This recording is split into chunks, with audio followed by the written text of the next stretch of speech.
apparently. What I want to talk to you about today is things that have been gleaned from research I have done in Peru, in Belize, in rural Ireland, and in Tuscany. And I also want to bring some of the experience of the Sustainable Preservation Initiative, specifically one project in Peru. As I think we said, I'm on the board of SPI, which is an NGO that funds economic development projects and promotion of archaeological conservation.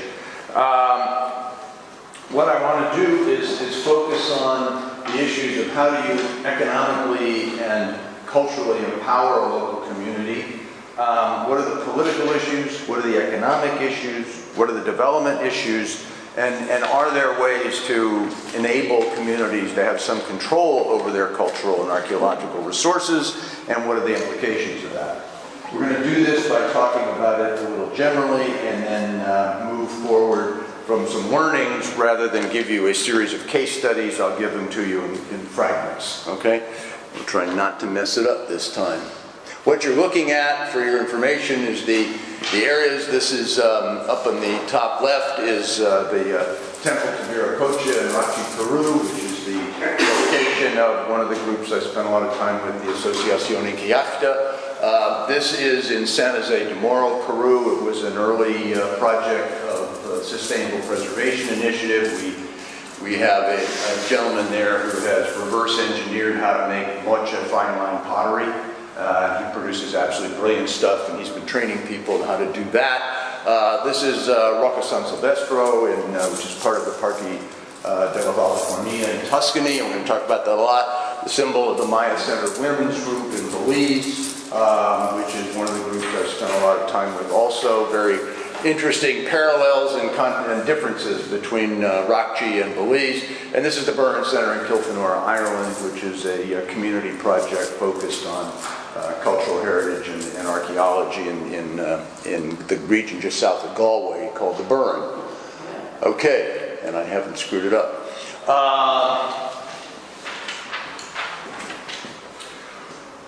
Communities have become a major topic in archaeology and heritage management.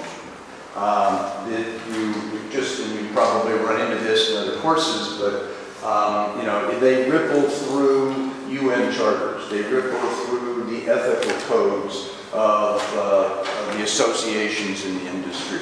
You see obligations to interact with communities, to support communities.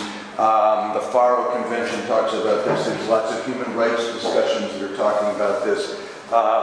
Local people are increasingly becoming, if you will, an ethical obligation of archaeologists and cultural heritage managers. The days when one could go into a country and do what you did and walk out the door and perhaps never even talk to people who live locally, or at most to order them around as they dig holes for you, are really over. And if you live in a country that has large indigenous populations, Australia, New Zealand, United States, Canada, for example, the ethical precepts of the entire discipline get wrapped around what do we do with and for our indigenous communities, and increasingly those communities have been empowered to control their own heritage rather than have it managed by folks outside.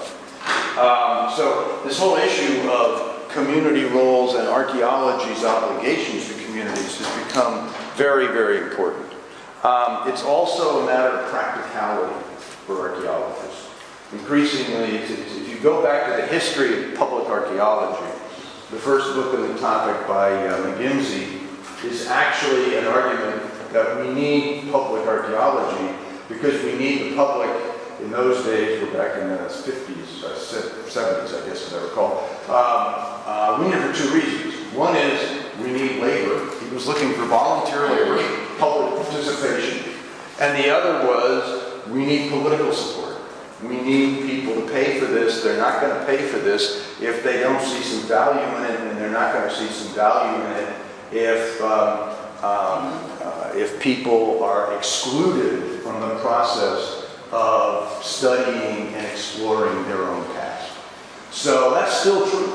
That's still true. We need money, we need political support, and that view of the world, and we can use labor, although much of the world is doing a very good job of trying to prevent non-professionals from participating in archaeology. We also, as we discussed yesterday, have seen that archaeology is deeply embedded in economies, through tourism, through urban development, and all of these activities inevitably mean that what conservationists and archaeologists do is going to intersect with communities at the local level. You can't avoid dealing with people nowadays. So we have to know how to do that. So you have a practical need, an ethical need, and if you will, an unavoidability due to the economic interchange that says that communities are now really at the center of the discipline in many respects. That doesn't mean we're very good at understanding them or knowing how to deal with them. Now, just to begin the case studies quickly, LEZIONE is a group of artisans in a little village in Cusco, about halfway between Cusco and Lake Titicaca in the Andes of Peru. It was a village that was repopulated from about 150 years ago by farmers, had been abandoned after the Spanish conquistadores defeated the Inca. It is the site of the second largest, on the previous slide, the second largest Inca ruin, standing ruin in the region, outside of Tiwanaku in Bolivia. And it is, it was at the time the association was started essentially an abandoned site. There were people living on it. No one was visiting the community to see it. Part of that was because the Sendero Luminoso revolution was in full force in that area. You took your life in your hands to go out there in those days. As Sendero Luminoso was defeated, the Peruvian government decided that they wanted to use cultural heritage to develop the economy of Peru.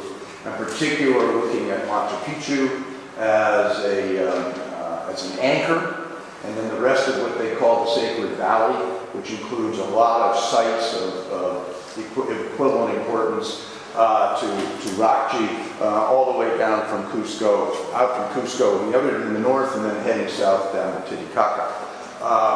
So they began to promote tourism, and this was historically a ceramics town. They made pots. They usually didn't paint them. They shipped them north, and they were decorated in the north, and they've been doing that for generations.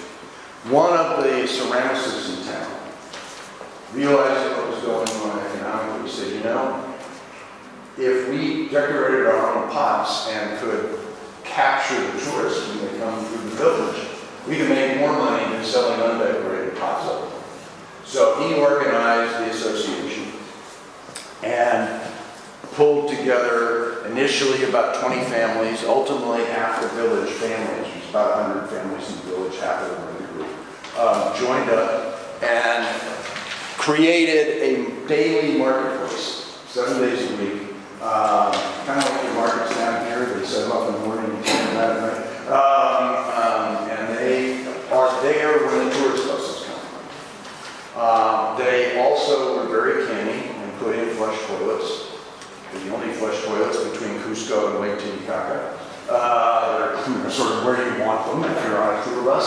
And so the tour buses come in and they go through they stop for a rest stop, see the site, and go through the marketplace on the way out. It has grown, the site has grown from 1,000 visitors at the turn of the century as the bolt is going down to about 110,000 a year now. It's one of the top 10 sites in Peru. And this organization has really become it's not just the economic engine for the women in the community.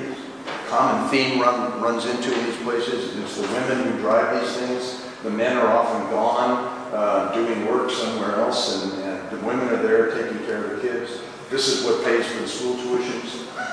This is what holds things together. It's also the social center of the community. come back to how it's run a little later, but it's been an immensely successful enterprise driven by local people. The Burren Center in Ireland is about 40 years old, a little more than that. It was started in some sense for the same sort of reason. The town of St. Kilkenora had been a market town where there were regular cattle markets and that sort of thing. It was a diocesan center. It has a cathedral in it that goes back to the 8th century. And it was a major religious and economic center of the region until the railway went in the late 19th century and bypassed the town. And gradually the town began to shrivel up until in the 1980s, the town, 70s, the town was basically, in the words of practically everybody I ever talked to there, derelict. And the villagers, this was at a time when jets were just starting to cross the Atlantic. In those days, they couldn't make it all the way to Paris or London, so they stopped at Shannon Airport near Galway in order to refuel so they could make the rest of the hop into Europe. Shannon, therefore, suddenly became a big entrepreneur. Freight planes would go in, the tourist planes would go in, and they had a lot of money, and the Shannon Airport Authority was trying to develop the region. A bunch of the leaders of the town, the local priest, the local school teacher, one of the local farmers, said, we've got to do something about the town. They invited the Shannon Airport people out to see if they could help. They came, long story short, they put up some money to build the first iteration of the Burren Center, which is structured not like at all like Associazione Chiacchiere. It is rather structured. It's literally using the standard forms of the Irish Cooperative Society and all the agricultural cooperatives and all that work. It's technically a profit-making business, although they've never made much money and never succeeded in it.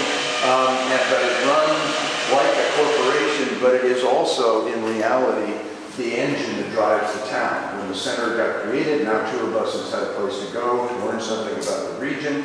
Again, fast forward 40 years, there are lots of tourist sites there. There's a World Heritage site called the Cliffs of Moher. The Burren is now a major tourist destination with literally a few million people going out there to look at the archaeology, and the natural and cultural heritage there is unbelievable. It's one of the most unbelievable places in the world. Literally, it's littered with ring forts and portal tombs and stuff like that, and amazing geography. So, but all of that started from the Burren Center. And again, we'll come back to the governance issues, but you have a community-based project that's been tremendously impactful, building off of leveraging the resources of archaeology and heritage and doing it with local leadership. Associazione Chiacchiere never needed much money. Burren Center has absorbed several million pounds and then euros to build what it's got. Now, the first question in all this, I told you I was going to do this. The first question in all this is always, what is a community? I will posit this is one of the most abused, overused, and ill-understood terms in our field. The other one is sustainable. But we don't have time to deal with sustainable today. As you all know, I'm sure you've been in discussions already about what's a community, who's a community. There's Anderson's concept of imagined communities. Communities can be, people will talk about the community here in Padova. They'll talk about the Italian-American people, the diaspora of Italians spread all over the world who are in some sense a community. There are Catholic communities, things like that.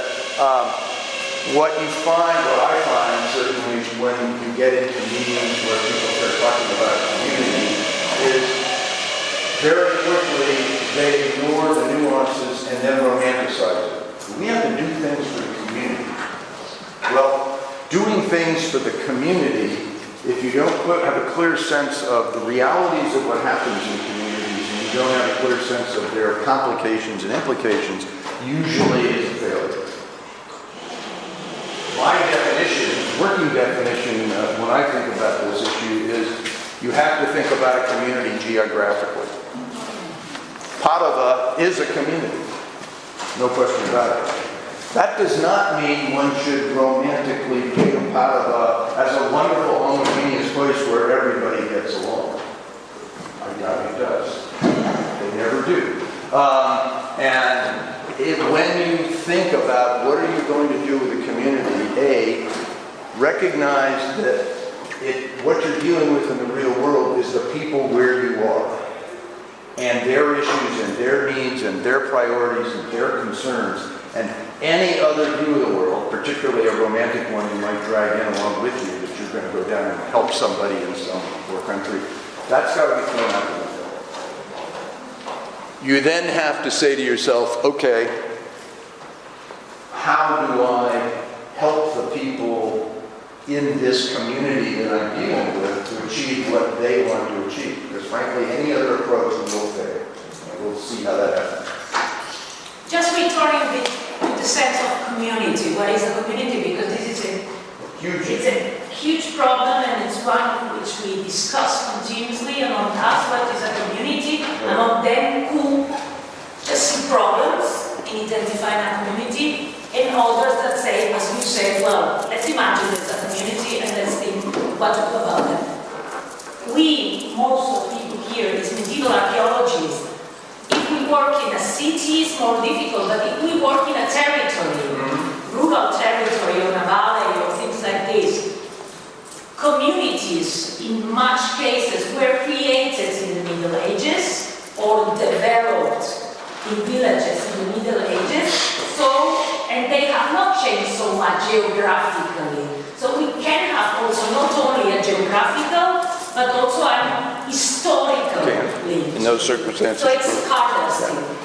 The issue what I take with issue with how you in the field is the belief that just because it's a community and it's got a history and there are lots of people there, that therefore it's a homogeneous thing. It is anything but. Okay? The Museo della Ceramica in Piombino is one of the museums associated with the Parque de Valdeconia system. We're going to spend a lot of time talking about that. Very different notion of community. Geographically, it's 5 legal comune who came together in this park system. It covers a huge chunk of Livorno, and there are lots of issues. The reason community matters in this conversation is because what we're really going to talk about is governance. How are decisions made? How are resources allocated? How are people mobilized? And what do you do when they disagree? That's the core problem that exists in these kind of projects. Maya Center, is kind of like Kilfenor, a very small place, happened to be on the edge of what became a huge natural preserve in Belize to create a crossing path for jaguars in the country. Part of a hemispheric jaguar preservation project. It's a gigantic preserve. The folks in Maya Center had moved up out of Guatemala a few years earlier. Most of them lived in a village down on the main road, and a few lived in a park. When the park was farmed, the people in the park were expelled. As usually, conservationists do, they throw everybody out and they're even better. They threw these folks out and sent them down the hill, told them they couldn't hunt in the park anymore, told them they couldn't fish in the park anymore, told them they had to go make a living. They got downtown and discovered that the folks downtown, I'm using downtown metaphorically, had already taken all the land. There was really no place for them to go and live. And the result, there was a degree of hostility that's almost impossible to articulate.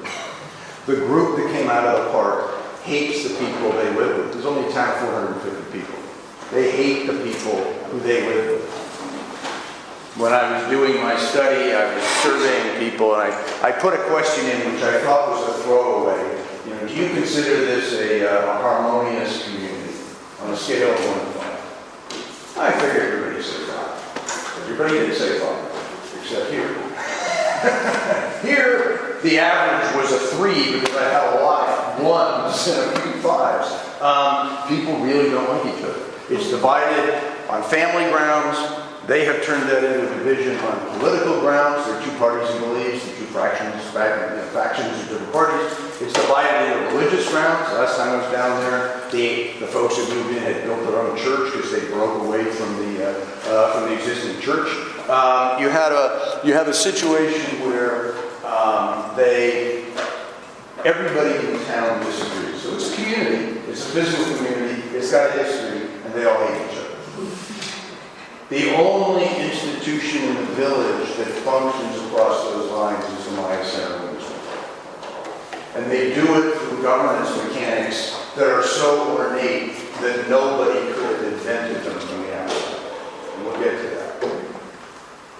On the other hand, the Valdecornia Park System was produced under the inspiration of an archaeologist from Siena called Ricardo Frankovich, who had the idea as the village, the town of Piombino was sinking with the world steel industry.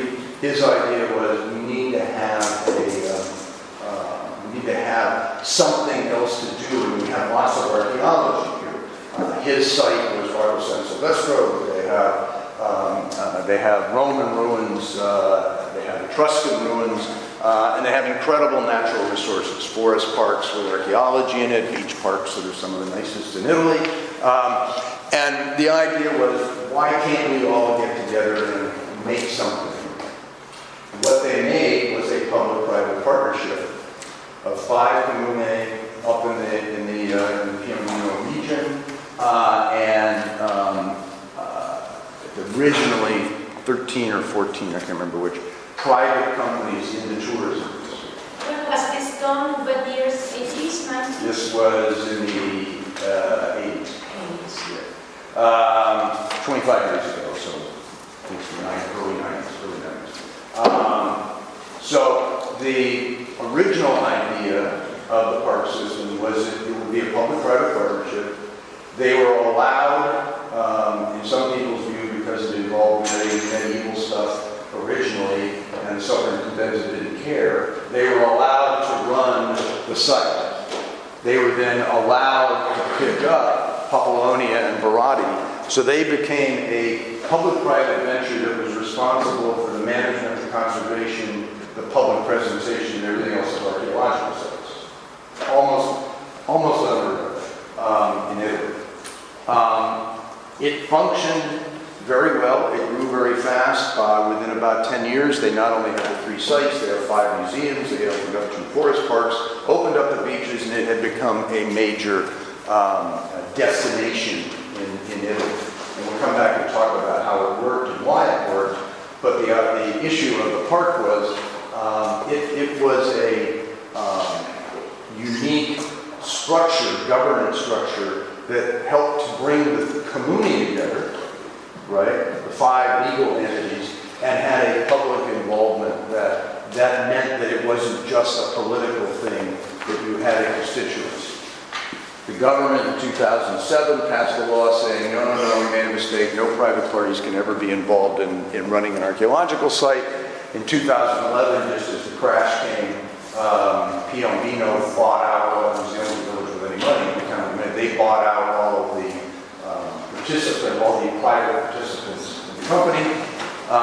Immediately thereafter, the Italian government went into a tailspin, terrible economic problems, and cuts to local government services. The province of Livorno, I think, was abolished.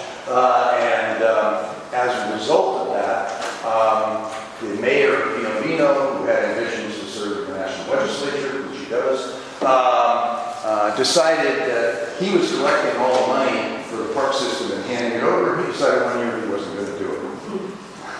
And the result of that political problem was a huge crisis for the park, which it has survived with great pain. But what I want to focus you on is it's an entity that on economic grounds, as we'll discuss, was immensely successful. It got undercut by a governance system that didn't work anymore.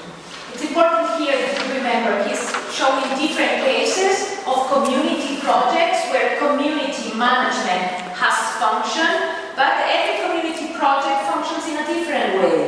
In the case of the ceramic place, it was one single person, a ceramist, a normal person, who had the idea to develop this kind of hub of buying and toilets place. In the second one, it was the community, so the major and the schools and the priests and so on. And in the third case, that in Tuscany, it was one university professor very involved with the local community, Riccardo Franklin. So it's not that community projects have to be constructed in the same way. It's not that they have to be constructed bottom up. It can also be top down. It's the same.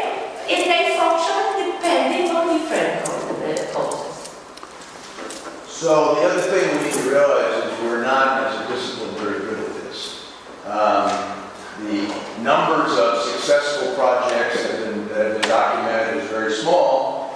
Because people don't like to admit their failures, the numbers of unsuccessful projects is even smaller. In fact, I think there's only 3 papers I'm aware of that talk about failure, and they're all in Burtenshaw and I did 5 years ago.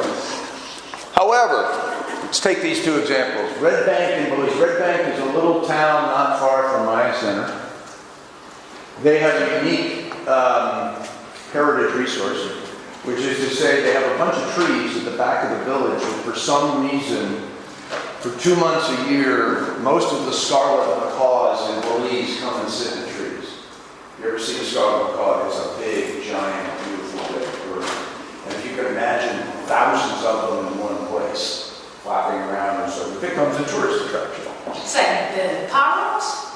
Kakatua parrots or They're kind of, macaws are big parrots. I mean, birds are this big. They're big birds. And there's a lot of them, okay? This is something, and the village said what happened was, because Red Bank is not very far from the part that some of the touristy areas in Belize, you can drive out there, usually drive anywhere in Belize in a day for that. And so they didn't have, they had people driving out, going through the town, looking at the birds, ooh and ah, get back in their van and go back to the hotel. Nothing was staying in town. So they said, we local people really want to have something to capture them. So we want a center where we can have our craft sold, like Maya Center. We want to have a place where we can serve them some food. So we got a restaurant and money sticks in the restaurant. We want a place where they can stay overnight. So they put in an application to the EU for a grant to build this thing. And they knew about as much about what they were going to do as I just said.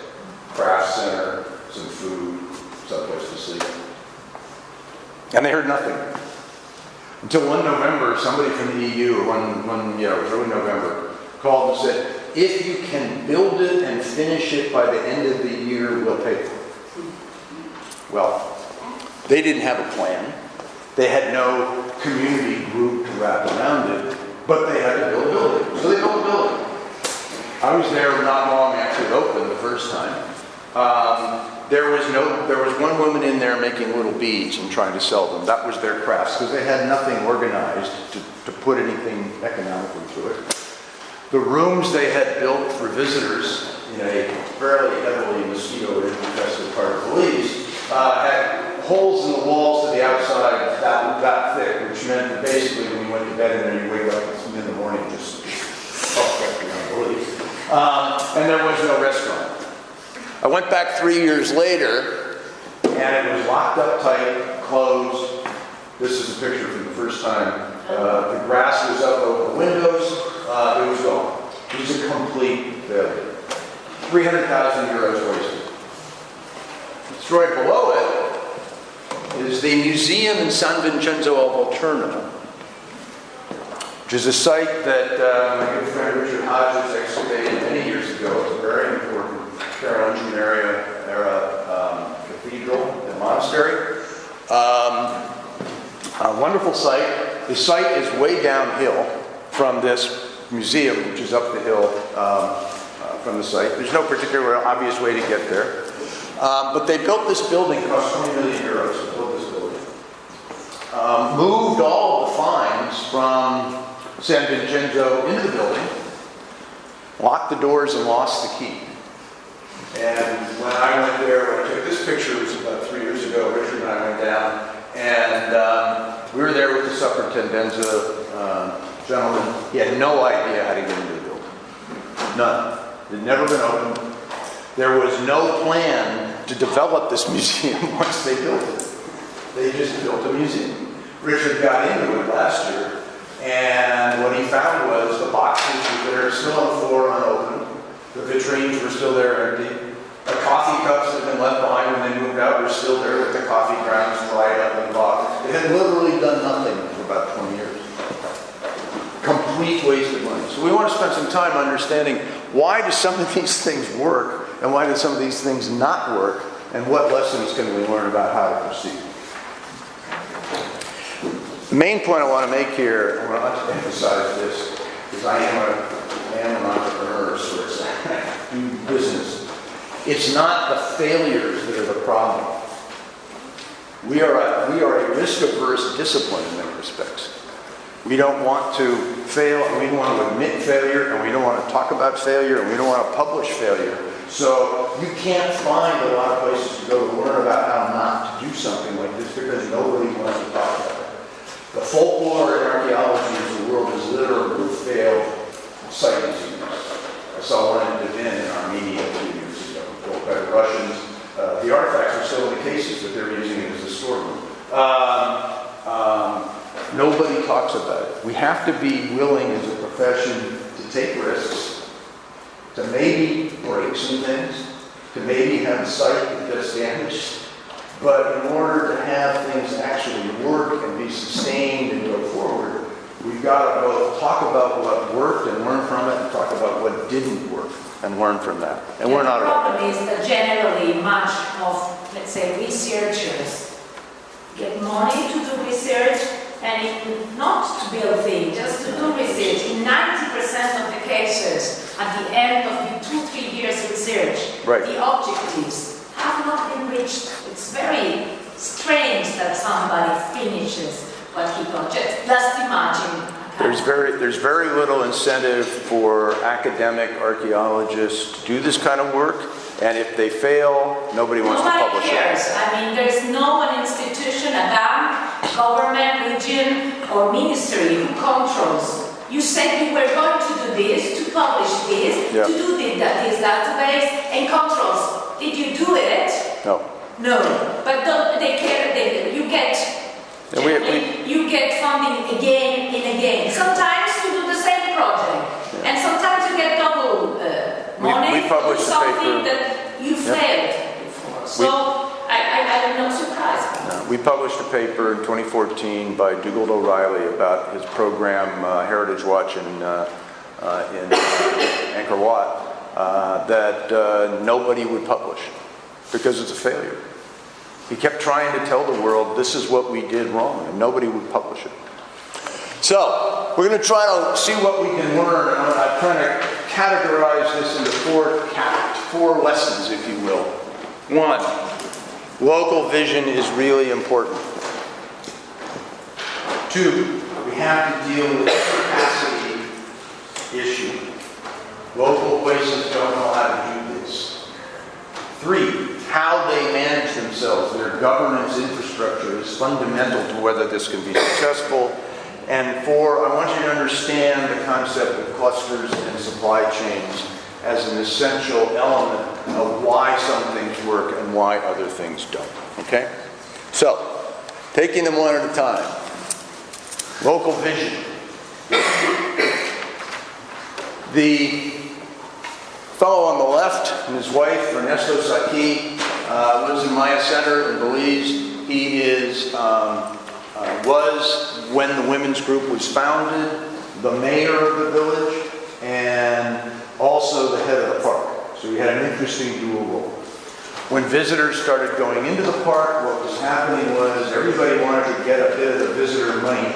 So the little kids who were storing up beads and things their parents made would literally jump out of their schoolroom seats and run out when they heard a car and try to stop the car and sell them beads. Ernesto's view was that was not productive for the long-term, life of these kids. So they needed to find, and there was a potential to somehow exploit this tourist traffic for the benefit of the community. So he had the idea. The men, for the most part, in Maya Center are out all day. They work in orange groves in the area. They go into the cities and stay there for the week and then come back. Very common in the developing world because there aren't many jobs in little towns. And then the women are there with the kids. The women didn't have any work to do either, really, so this became an opportunity for the women to use their time to take care of the kids, but also make some cash. He brought the women together. The men objected. They built a small center for there to be a crafts co-op. The men burned it down. He went back in and finally got them all to agree, and they raised, remember this is a town where everybody hates everybody. He got a new building built, and the women came together, and he spent about 5 years coaching them, because he did understand some accounting and understood about a bit about management and things like that. Coaching them on how to think through the governance mechanics, which we'll get to in a minute, of this group of people who hate each other. And it was an immensely successful operation. It still is. But it wouldn't have happened if one person in the community hadn't said, we need to do something. This was not brought in from outside. This was not an archaeologist coming in and saying, I'm going to do something good for you. It was you coming to me, the archaeologist or somebody, and saying, I need some help. I have an idea. They're entrepreneurs in a very real sense. Ricardo Frankovich, we talked about a few minutes ago, archaeologist from Siena, well-respected and well-beloved man in Italy. And his idea was we can save the Val di Cormina if we can create an economic engine out of our heritage. He had the contacts with the local governments. He understood the local environment. He was from Siena, but his life's work was in the Maremma, and that's where he was from. So he was, in a sense, yes, top down, because he was a professor and all this, but he also was bottom up. He wasn't a professor from the University of Indiana. He wasn't born in Chicago. He was born and raised and worked and lived in the area he was trying to help. So again, it was a local vision from someone who had some sophistication. On the other hand, in Kilfenora, you had the local priest, who was educated the way Catholic priests were educated. You had the local school teacher, and as I got the history, most importantly, you had one local farmer who was sort of seen as the guy. He's the man that if he says it's a good idea, everybody will fall in line. Just from moral power of having been in the community. So those three went to the Shannon Airport Authority and said, we have an idea, and we need help. In Rachi, it was a potter. If I'm willing to bet, in those days, virtually no education, except how to make pots. Who said, if we're going to do this tourist thing, we could make some money off of this. So how about giving us, how about if we organize ourselves and see what we can do? So the core of my point here, and we found this over and over again in the Sustainable Preservation Initiative, if we go into places and there are local people who want to do something, it often takes only a little bit of money and some outside help to make something work. You go into a place and the people are kind of, we're not interested. It is an utter waste of time. It will not be. Local vision, seeing the need, and being energetic enough to pull people together behind it is critical. That's point one. Point two, local people don't necessarily know how to do what they want to do. So you can't just, with the exception of the project in Kilfenora, where in Rachi, Associazione Chiacchiere, where they didn't need a lot of money, they knew how to make the crafts, they knew how to build a table and put it in the marketplace, and they could figure out how to organize themselves. In reality, everybody else has needed some kind of help. Everybody has needed technical assistance, training on product designs, training on product production, training on how do you do accounting or how do you manage your books. You know, this is just the way it is. These are not people who have grown up learning the skills of running a small business, nor learning the mechanics of how to govern an operation. So the result of that is that you have a need in all of these projects for them to have some help. The trick is, how do you do it? The trick is, do you go in and say, this is how to do it? Or do you try to teach them and let them articulate what they need to do and figure out solutions for themselves? What I will call, stealing from somebody else, light touch interventions. The role, and we'll get to this at the end, the role of the expert is to help, not to dictate. But it starts with local vision. It then goes to capacity. What kind of capacity training? Well, in SPI, we have done everything from building buildings, something we don't do anymore because we concluded it really wasn't a very good use of money, to providing marketing assistance, product design assistance, helping organize distribution channels for people who are a little bit out of the way so that products can get to a market. We have provided some working capital, startup capital, so that when the business starts, if you have to go out and buy your first load of raw materials to make your product, these aren't people who have mountains of cash. Maybe you need a few $1,000s to get started, and we can do that. We do it usually these days with a loan. You know, where it's a grant that goes to a revolving working capital fund, where, you know, if we give the group the money for the first project, then when they sell it, they have to put the money back into the fund to pay for the next one and create their own capital system. We help with people management, we help them think about governance, but they design their own institutions. Our experience has been that successful community projects really need to have underneath them somewhere an economic project. I would point to, I think yesterday, I didn't lose track of what I've said where these days, but my colleague at Penn, Richard Leventhal, has been working for years in Mexico, a place called Teosuco, which has a significant ancient Maya heritage around it that the people there could care less about, and a significant heritage related to the Caps War of the late 19th and early 20th centuries, which is very, very important to them. So important that they basically kept the world away up until about 6 years ago. Nobody knew where it was, they wouldn't tell anybody where it was, they wouldn't show them where it was in the jungle. They finally decided, and Richard had been going down there for years, so they knew him and eventually came to trust him, and they had decided they wanted to do something economically, touristically, to build their local economy with the Caps War heritage, as well as help preserve it, because the buildings were starting to fall down. So they brought him in, he's had this big project going on down there to help the community do what it wanted to do through its organizations, which will both document it archaeologically, but also help create what we hope will be a sustainable enterprise.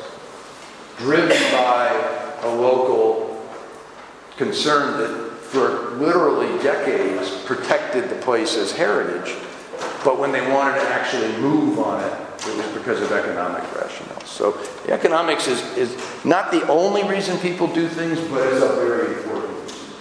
Would you say that these communities have, let's say, good ideas, but mainly driven, as you said, by economics, and when somebody like Ricardo, or let's say more top-down approach that increases the heritage value, or there are some projects in which everything is together done by the community. So I always see a lot of economic inputs, and maybe the use that we can do to these projects is to driven them to a more, let's say, cultural. I think the... So what can be our role there? I think the role will depend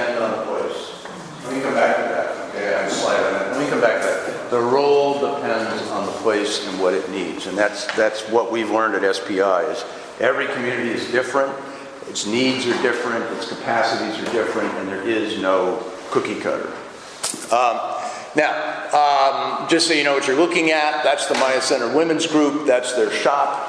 And we're going to get how they run all this. She's making what I call faux heritage, putting Maya calendars onto slate. They carve them. Slate carving is a big thing in Belize. It has no real roots in Belizean culture, but they sell a lot of them. The Maya calendar is real. This is in Pachacamac in Peru. It's an SPI project.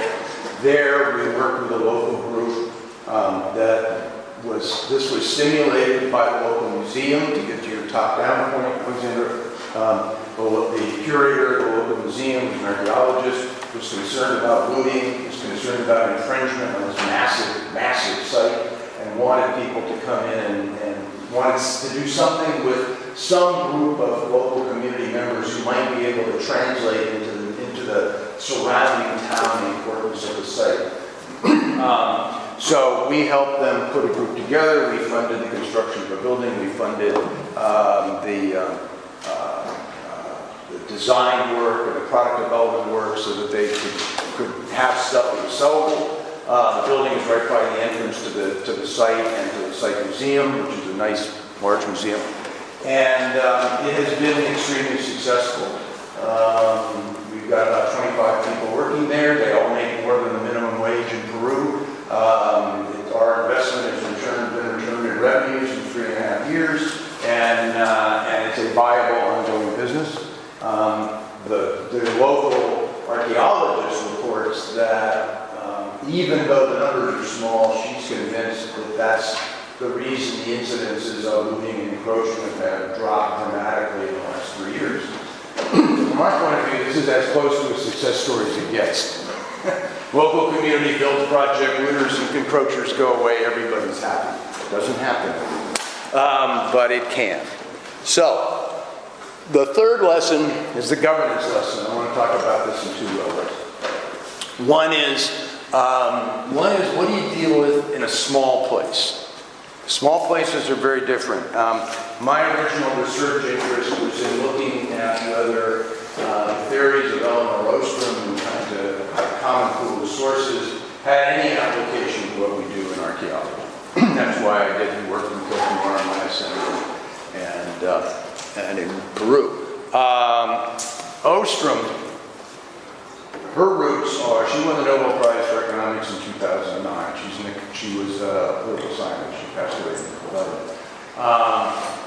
Her work was basically attacking intellectually one of these core premises of the theory we talked about yesterday, which is that you're all enthusiasts. And you're all going to destroy the commons, and you're all going to do nothing but maximize your utility and maximize your profits, and you're going to do nothing but make havoc and not cooperate. She said, you know, this actually started at a conference where there was a group of them sitting around the table and discussing this thing, this tragedy of the commons, which was standard economic theory, and they said, you know, well, I've got this case in Nepal where that didn't happen. I've got this case in somewhere else where it didn't happen. By the end of the evening, they had, you know, a dozen cases, so they got curious. So they started looking for cases. At the end of the year, they had 1,000 cases. By now, they've got thousands of cases in the digital library of the commons, if you're interested in it. All about the fact that, in fact, what we've learned about economic theory in the last 30 years is that it's not that people are always greedy, uncooperative, profit-seeking, utility maximizing. It's they sometimes are. And sometimes they're very cooperative. And it depends on how the interactions are structured, how people are going to behave. So out of her work, she wrote a book called Governing the Commons in 1990, which has laid out sort of the classic view of how you govern a common pool resource. That is something that you all share, and you could destroy, but you decide not to. Think fisheries, think irrigation systems, think grazing lands, think forest properties. This is a very important concept, the commons. It's something that we are going to hear in the next conference also. What is a common? Because it is obviously related to community. Yes. It's a shared resource that some group of people can manage, and if they choose to manage under the right structures, can manage successfully so they don't destroy it. And of course there are the cultural commons. Agricultural commons are the standard. Should be common good. So what a rules work is first, the place itself has to be well defined, the commons has to be well defined, and those who are empowered to use it has to be well defined. So in Maya Center, for example, if you live in Maya Center, if you're registered to live in Maya Center, you can be part of the group. If you were registered to live in Rachi, which in Peru everybody is, you could be part of the group. If you weren't, you couldn't. So the boundaries have to be clear. The rules have to be conformed to local conditions, and I'll come back to that because it's fundamental. I'll give you an illustration. There need to be some sort of collective choice arrangements. You can't be a dictator.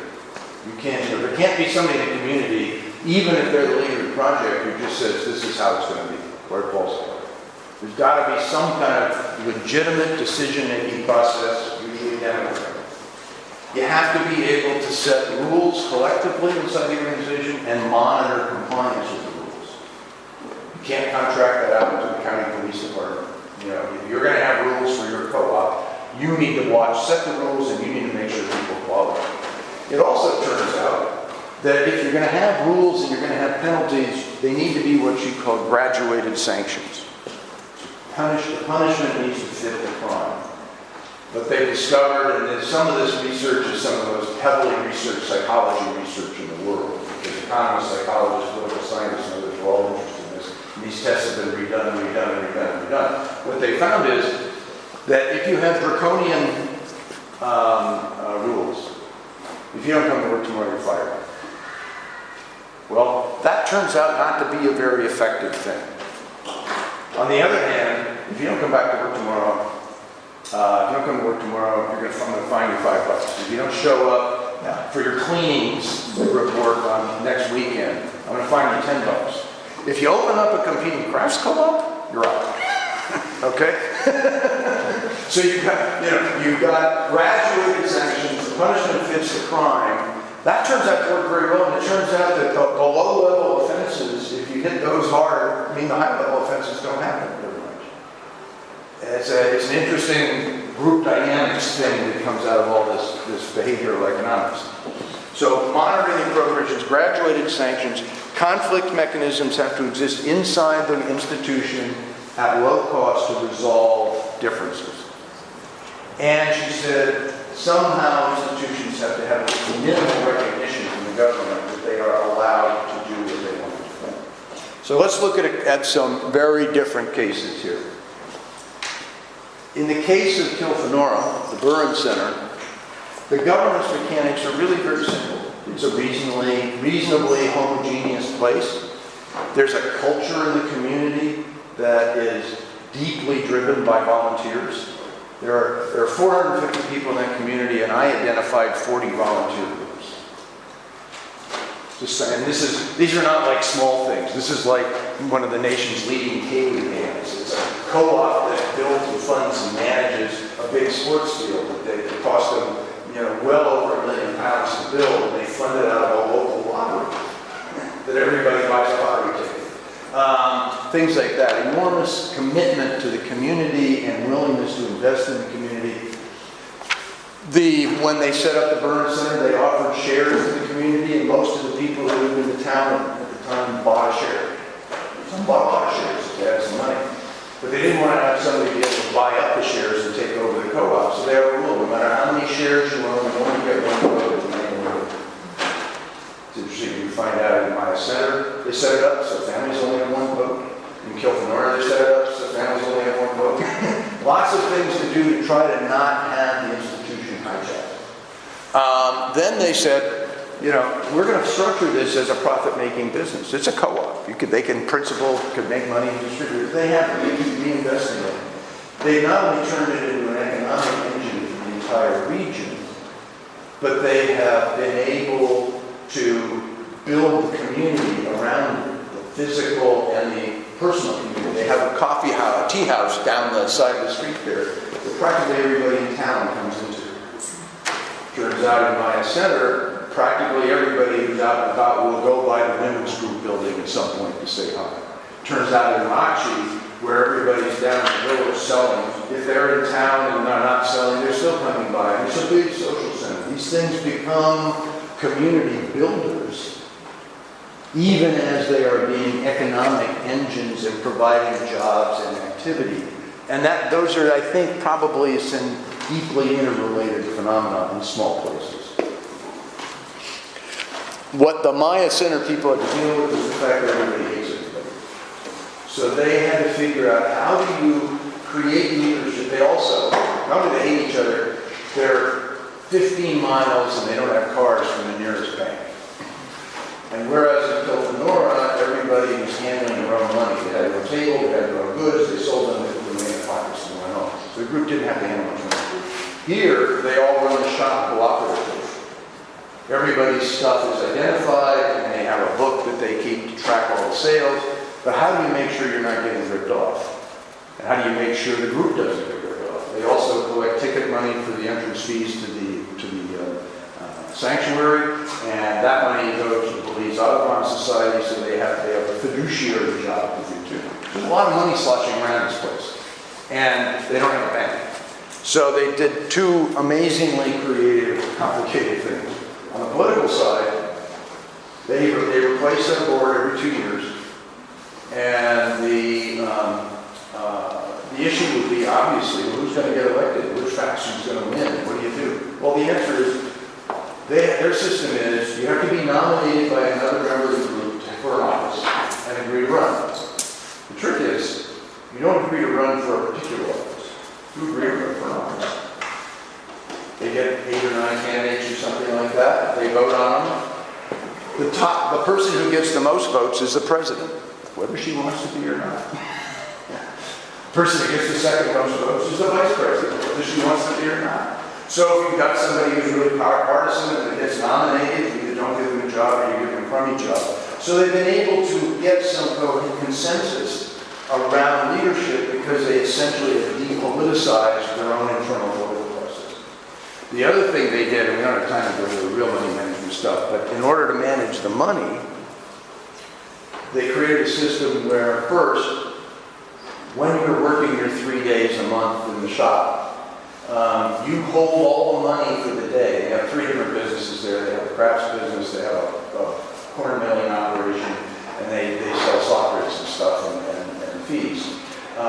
One of each of the people takes home one of the buckets of money, and they hold it for a month. So by the end of the month, all the money for the month has been distributed around all the members of the group.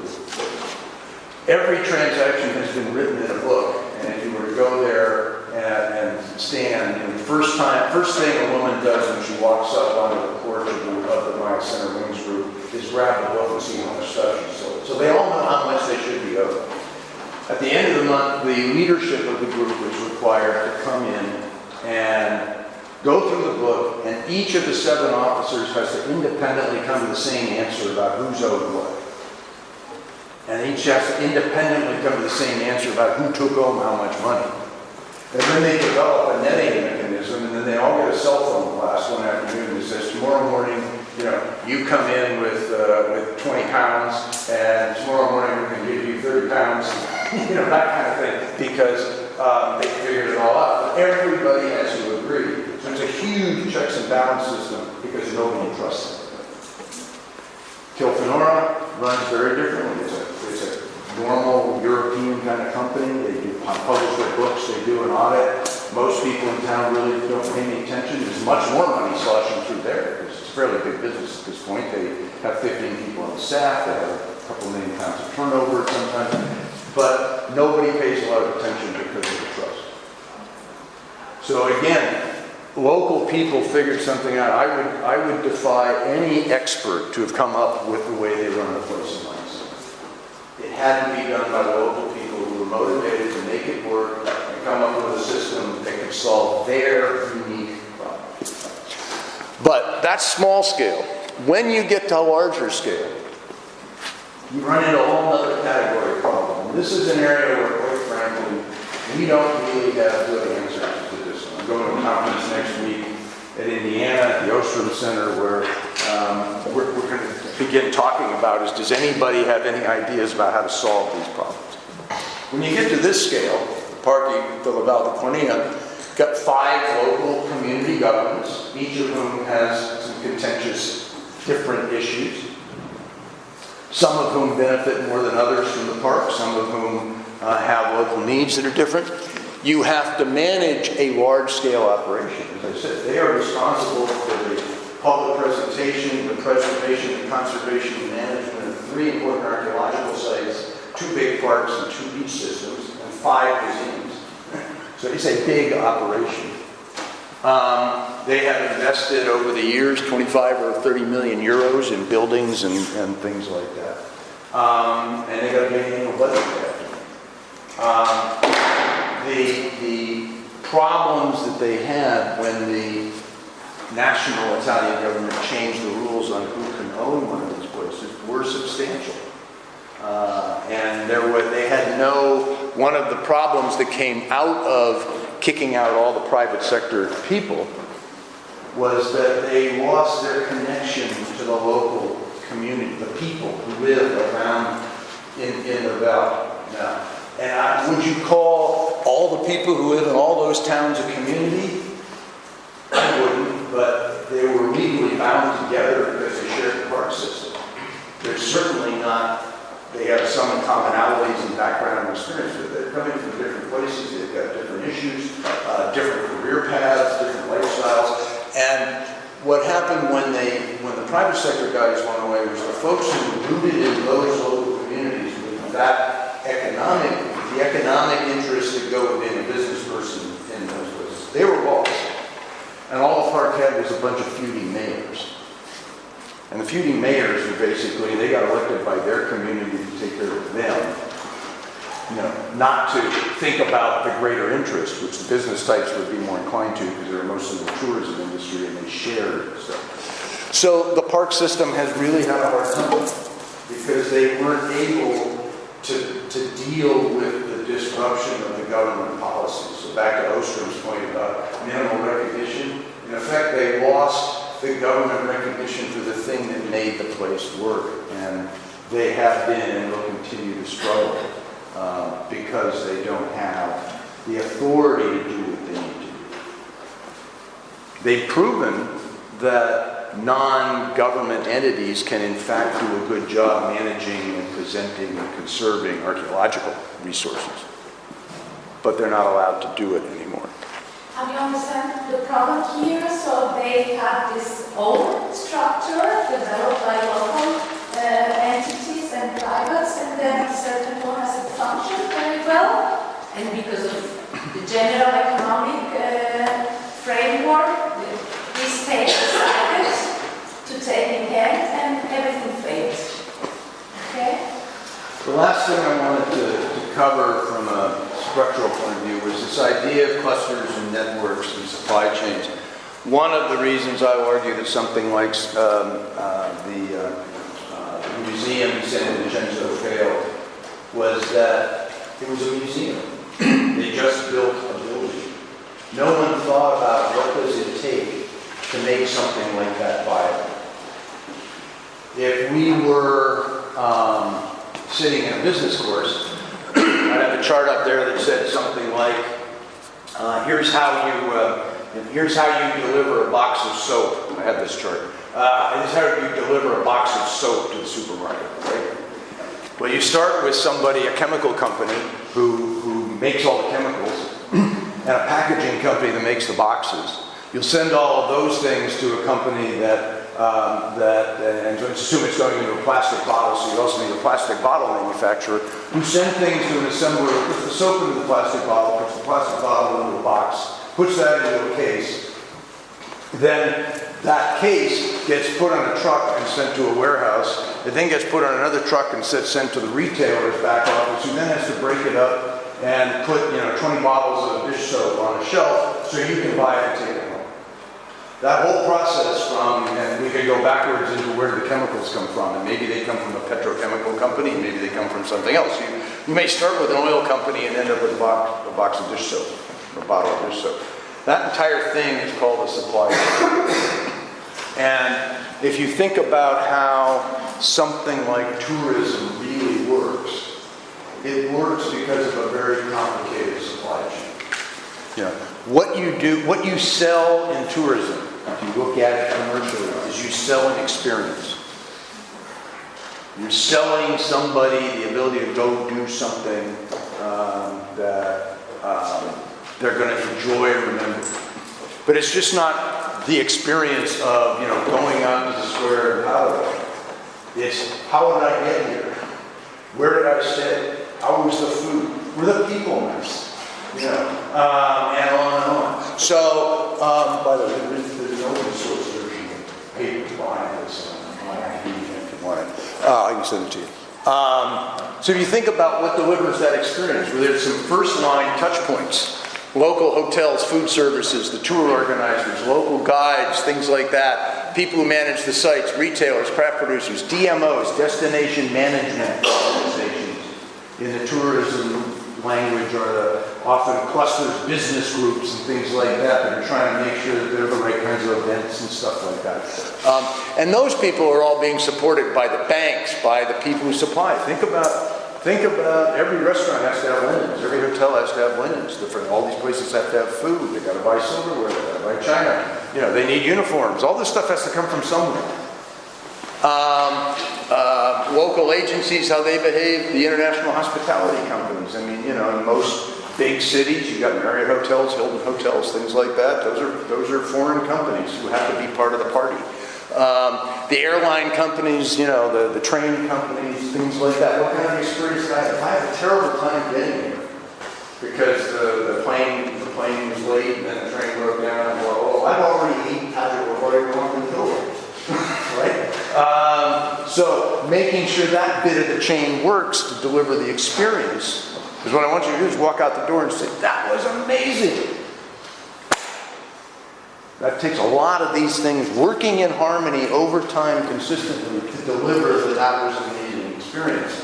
That's the supply chain concept. Now, the other thing that you got to realize, which the Val d'Ornia illustrated incredibly well, is that one place, it's very hard to develop a really good experience with just one place. I want to come back to that in a second. And all of these folks have to collaborate, which means you want a supply chain that works. You want the people in the supply chain to be networked, a network of relationships that's tight and complex so that people can solve problems. And you want a cluster, if you can possibly get it, to create more and more reasons for people to come.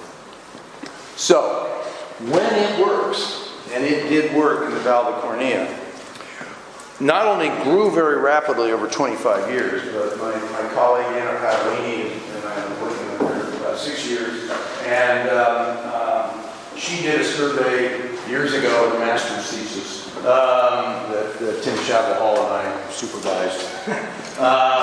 And because Richard Hodges wanted somebody to go do this work. So we did it. We went up there and she did this study. And the results of having all of these sites come together in a relatively short period of time to make this tourist offer were amazing. This is a place off the coast of Piombino is Elba. There's 1 million people a year go through Elba.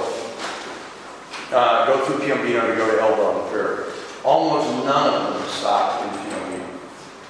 Her study found that of the hundreds of thousands of people who go to the Val d'Ornia parks, only 12% also went to Elba.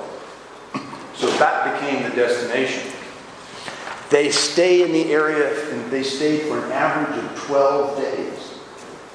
There was so many, the Elba visitors are in and out in a day, they're in and out in 2 days. These people stayed there for 12 days because there's so much to do.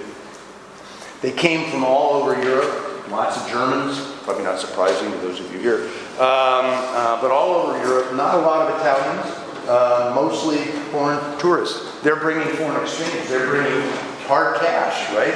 Good stuff. When she asked them why they came, more than half said they came because of the mix of things to do. They all said they want to go to the beach, beautiful beaches, but they came because there are things to do. For range, you can go to a museum. If you get sunburned, you can go to an archaeological site. Most of them bought, the vast majority bought the combo ticket. In the second tier places, some of the little museums, like the Museo della Ceramica, the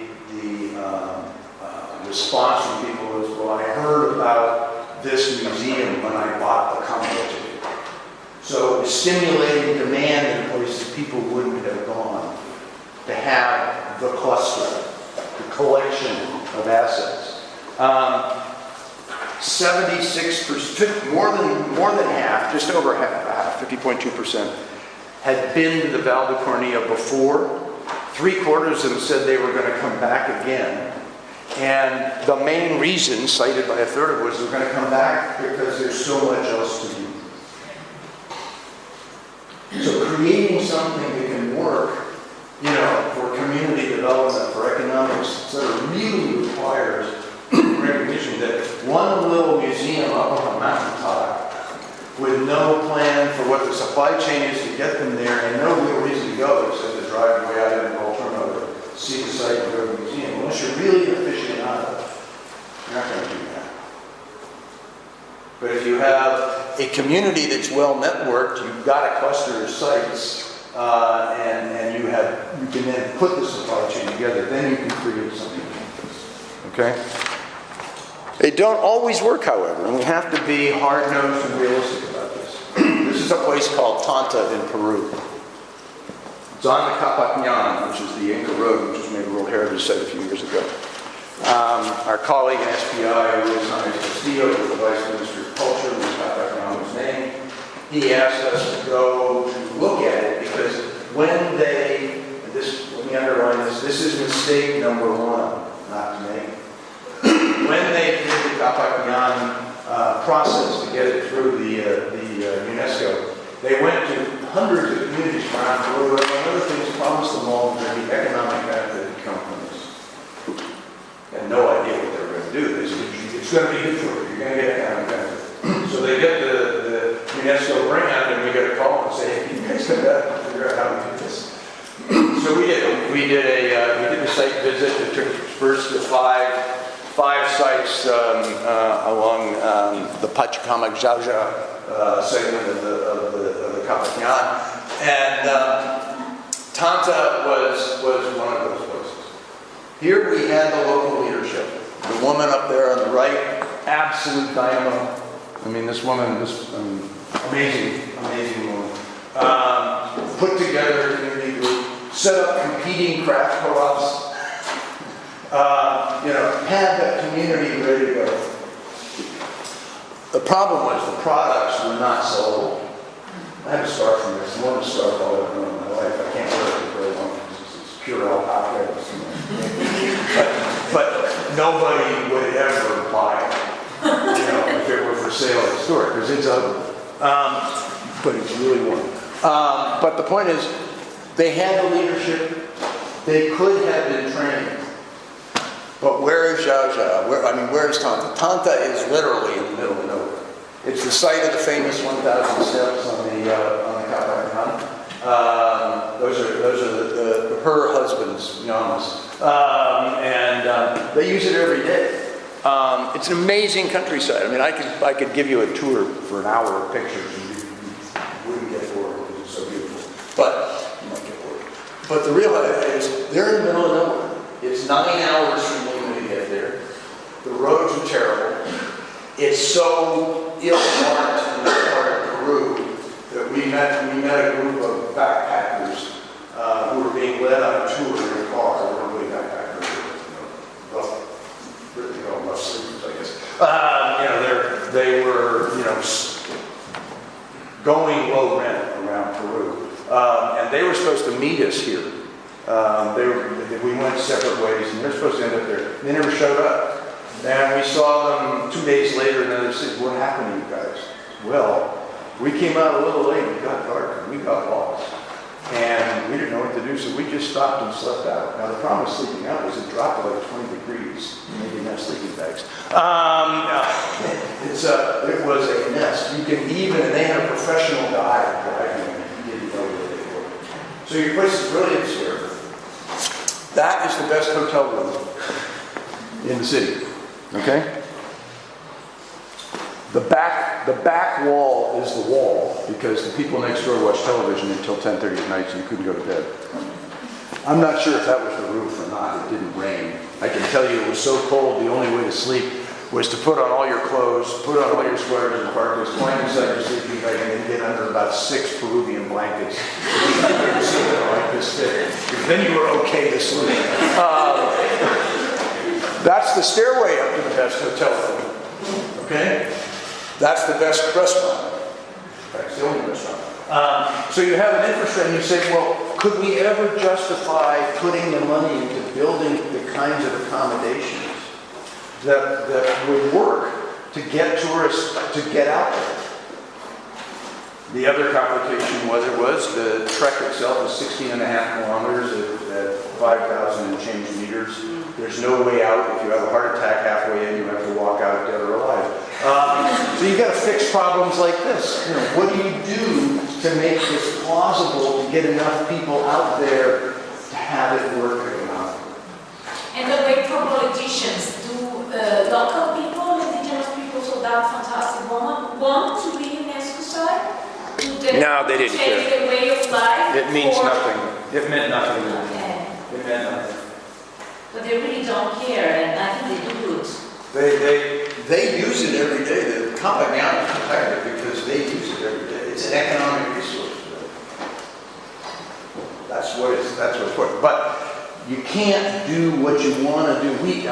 Paul Burtenshaw, my colleague, and I were so frustrated. We really wanted this one to work because the community was there.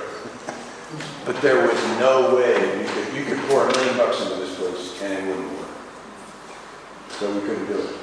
So it doesn't work everywhere. And if you don't get the cluster supply chain network idea right, you're going to have some real problems. So quickly on conclusions. 1, places can self-organize.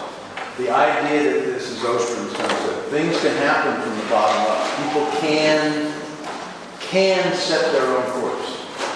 And we have to let them, we have to recognize how important the local leadership is, and we have to support them. But we also have to recognize that the role of experts and outsiders is constrained. We can't do it for them. We can train, we can help, we can offer ideas, we can suggest places to go look for examples. People used to come from all over Belize to the Maya Center Room Street because Belizeans are notorious for hating each other. It's not a unique town. And so the solutions they had to how to make something work in an environment where nobody trusts anybody turned out to be very important. But it's not like I'm going to walk in and say, well, you can have Maya Center, this is how you should do it. It's going to be like, let's go to Maya Center and talk to your peers. See if that might work. Light touch support, capacity building, but they have to do it themselves.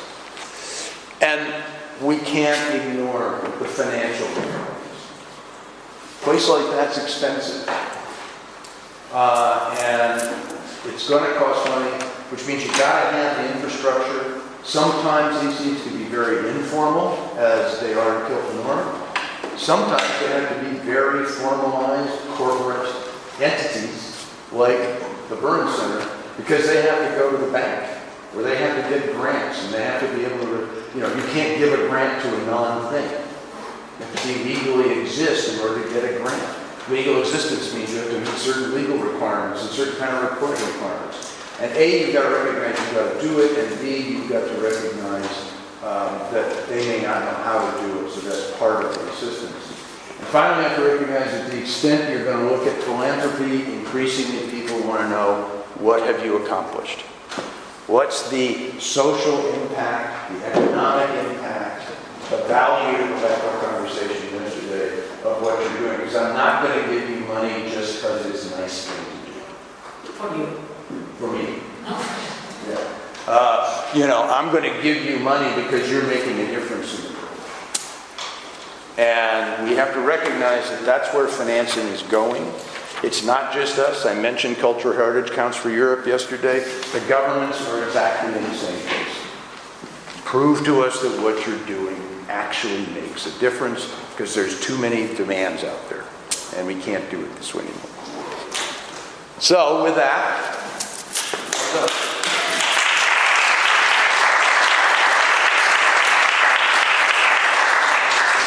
thank you very much. I'm happy to take questions. If you want to read more about economics and archaeology, there are 3 books in existence. I don't know if there are any more. I don't think so. We have them all in the library, so everything's here. That one you can actually download all the contents for free off the internet. I assume you've got access to that kind of stuff. Happy to take questions. Do you have any questions? Yeah. Sure.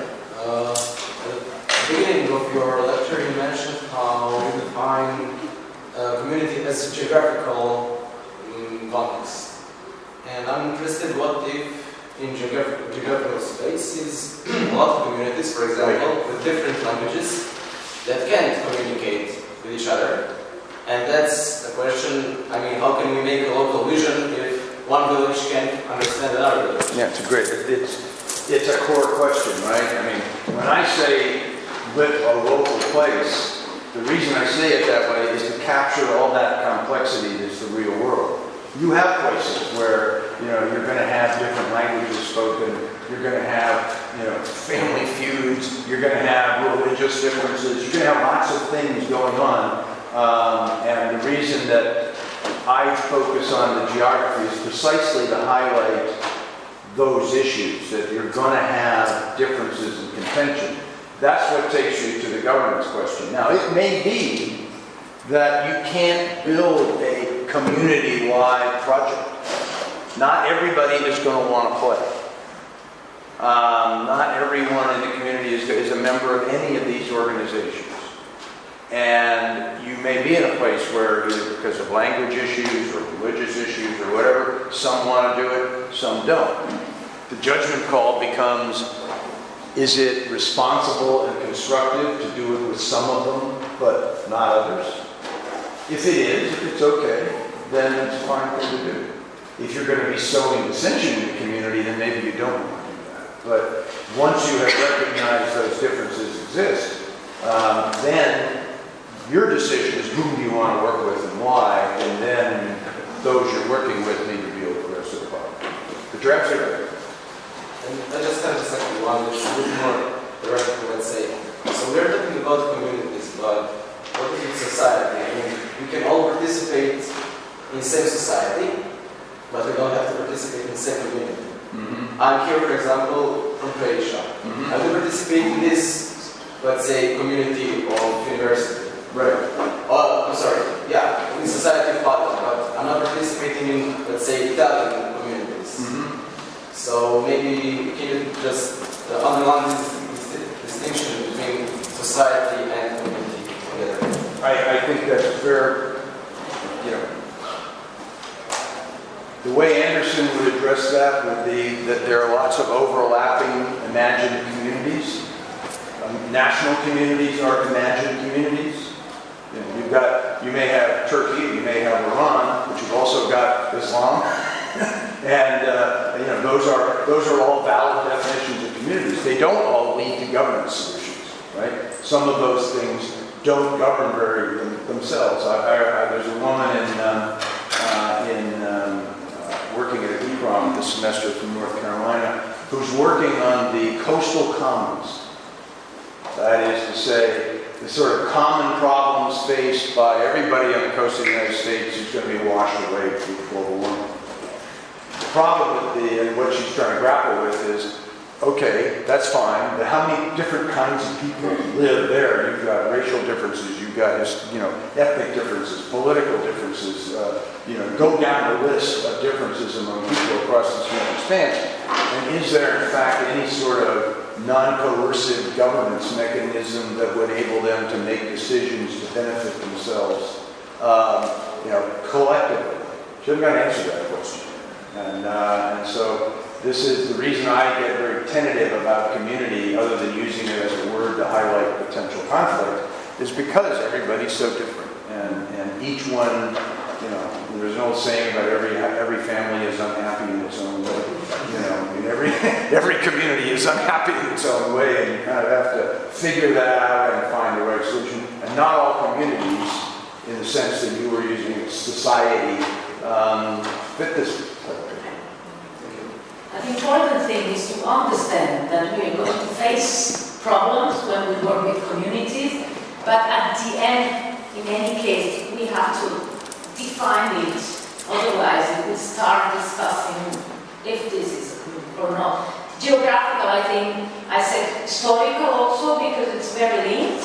It's the same with commons. The concept of commonwealths existed in Roman times, probably still earlier, so it's also a concept that has a continuity and link us, historians or archaeologists, with this concept. Because for an economist, it's quite easy to say, I'm going to take part in the development of this community. It's obvious that communities will be very happy to collaborate with an economist because it's a knowledge that they don't have and from whom they can learn. But if we want to take part also in community projects, we have, and that was a bit my question at the beginning, we have to show them also that we are relevant and that we are useful and that we can also, as economists, help them in a way to develop community projects. And history is in some way quite relevant because of the common problem, which comes from economics, but has an historical way, and also communities. How were these communities in the past? How were they organized? How have they changed and so on? As we've seen, the different governance models have to be tailored on different communities. And you talk about the government role, right, okay, but practically, should the government set goals? Should the government control if these goals are reached? And what happens if these goals are not reached? Should the government step and take the control instead of the communities? And practically, what should it happen? I guess it depends on what's at stake. If it's the management of a site, you know, the community in Rachi doesn't manage the site. The National Institute for Culture manages the site. Okay, so what they're doing essentially has very low stakes for the site. If it failed, it wouldn't be quite as an appealing place to go, but the government's not going to get it. So should the government set goals for that? No. Should they worry about it? No. If it fails, should they do something? No. On the other hand, you have the Vallacornia. I mean, the superintendenza supervises everything that goes on at Orati and Popolonia and Rocco San Silvestro, and they have to approve of the conservation work. They have to approve of any excavation work that goes on, things like that, and that's appropriate because at least under the law here, they own it, right? It's their stuff. They're delegating the management of their sites. If they do a disastrous job, in that case, should the government step in and say, well, I don't think we're going to let you do this anymore? That probably makes sense. The problem is what happened here is the government stepped in and they were doing a good job and said, you have to stop because ideologically we don't think these capitalist pigs should be in the middle of this process. And that was the problem. So I think everything, like everything else, it depends on the circumstance and where you are. I mean, in Britain, so many of the museums are private. A lot of the sites are managed by local towns. You know, the stakes aren't seen to be that high. I also advocate for taking risks. I think archaeologists don't take enough risks. You know, we have to be prepared that some sites are going to get, you know, badly managed while people learn how to do this. You know, if we lose another 4 or 5 Roman urns, does it really matter? You know, that's a whole other conversation in the archaeological world. I would say I'd rather have a community learn how to do it right and break a couple of things or not properly conserve something than immediately step in and sweep them out of the way and take control on the grounds that they don't know what they're doing, particularly since this history has taught us the standards for what the right thing to do has changed a lot. And we've gone in cycles from the experts doing this and telling the locals they didn't know what they were doing, going back and realizing the locals actually knew how to do it. And we did, the Masai Mara in Kenya is sort of one of the classic examples of, we threw all the Masai off the Serengeti because they were going to screw up all their cattle grazing was going to screw up the place. And the experts knew how to manage it better, and then they figured out 20 years later that all the wrong plants were going in the wrong places because the Masai knew how to rotate the cattle to keep the bad plants out, and the smart guys didn't, so they sent the Masai back in to fix the land that the smart guys screwed up. So I'm much more of a risk taker. I'm not convinced experts know much, and they certainly don't know enough to dictate the way they like to do. But you are an economist, let's say, adult material, let's say. You have worked a lot in economy, and well, I'm the idea that the world is moved by economy, mostly, and politicians are moved by economy. Do you think economists know what they're doing? No, my question is, I don't think they know, and that's the problem of our present world. I mean, they know what they're doing for themselves and for few people, but not for the world. But in general, so with such a big, let's say, that large idea, do you think the world of cultural heritage is moving on this direction? Do you think that we have to move on this direction, or is something we are doing as a YouTube video? I mean, I will continue doing it, but do you think it's a good recommendation for young people? Move on this direction, learn about it, because the world is going to move on it. I think the realities of money are going to dictate that we're going to have to do things differently. The national governments running everything isn't going to work. Each country is going to have to come to its own solution. The American system isn't exported. It's sort of exported to England, but I don't think you're ever going to get to anything that remotely resembles in Italy. You're never going to get to anything that remotely resembles the level of philanthropy in the United States. And that's fine. But it means that as governments get tighter and tighter and it's harder and harder to fund things, there's going to have to be some new creative solutions found. I don't know what those are. Those are for the Italian people to figure out politically. But should people be moving to think this way rather than the old way? Yeah, I don't think there is any other way. In the span of your careers. So, which kind of skills do we have to acquire? Skills? Yeah. I think the rudiments of understanding a bit about economics and business and how things work, management skills, understanding how to delegate, not how to dictate, understanding how to motivate, those kind of things are important. So it's sort of sociology, economics, sociology, a bit of politics, and conflict psychology. How do people work? How do people's heads tick? There's sort of what in the States we would call the liberal arts paradigm. I mean, there's a bunch of things that are outside your specialty but are really coming together. Economics is now driven by psychology. The people who win the Nobel Prize today aren't people who run econometric models. They're all people who are doing psychological. They've given it to as many non-economists as economists in the last decade or so, because the psychologists have reframed the entire corpus of theory. Remember, it's all just theory. And so I think the skill sets are fairly broad, but I think you need to be able, as I said yesterday, to walk into a room with decision makers, and when they start talking about benefits and costs, you can come right back at them. Well, I know the costs, I know how to make the costs low, and these are the benefits, and now I want my money. Yeah, unfortunately, much of the knowledge we need to manage cultural heritage in the present, I wouldn't say in the future, but in the present, is not taught in the university. So we have to find it.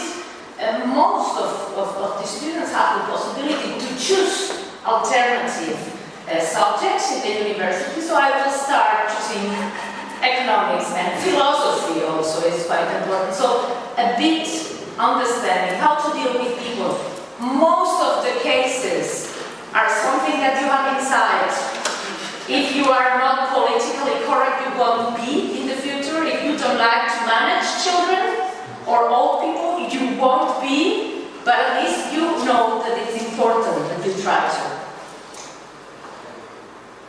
it's impossible that we get, for me, for example, I will never get an economist because I don't know how to sum 2 plus 2. But you know that you need it, so then you ask him to help you.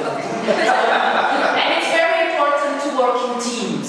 You will never do it alone. It's basic to work in teams. So most important is not just what do we have to learn, but who should we have in a team if we want to do participatory projects like this one. That's the most important thing. Understanding what we need in order to create a good team. One of the paradoxes of archaeology is it absorbs scientific technologies like a sponge. Somebody invents something in, in chemistry or physics or, electronics or something, and the archaeologists are all over it, new ways to date things and analyze them and stuff. But absorbing other disciplines that have to do with social relations is something archaeology has been extremely slow. So, maybe because it's not cool enough. Maybe because it's not cool enough. not cool enough? Not enough. Maybe, Yeah. it's a question I'm asking you. Science versus, let's say, psychology or... It depends on the political party you're in. If you're more left, maybe you are more engaged in social things, in going to the countryside, in working with farmers, in working with the surroundings. If you are more right, then it's more... Depends, huh? It depends on... But most of the people I know working on the territory are activists. Yeah. Political activists. Anything else?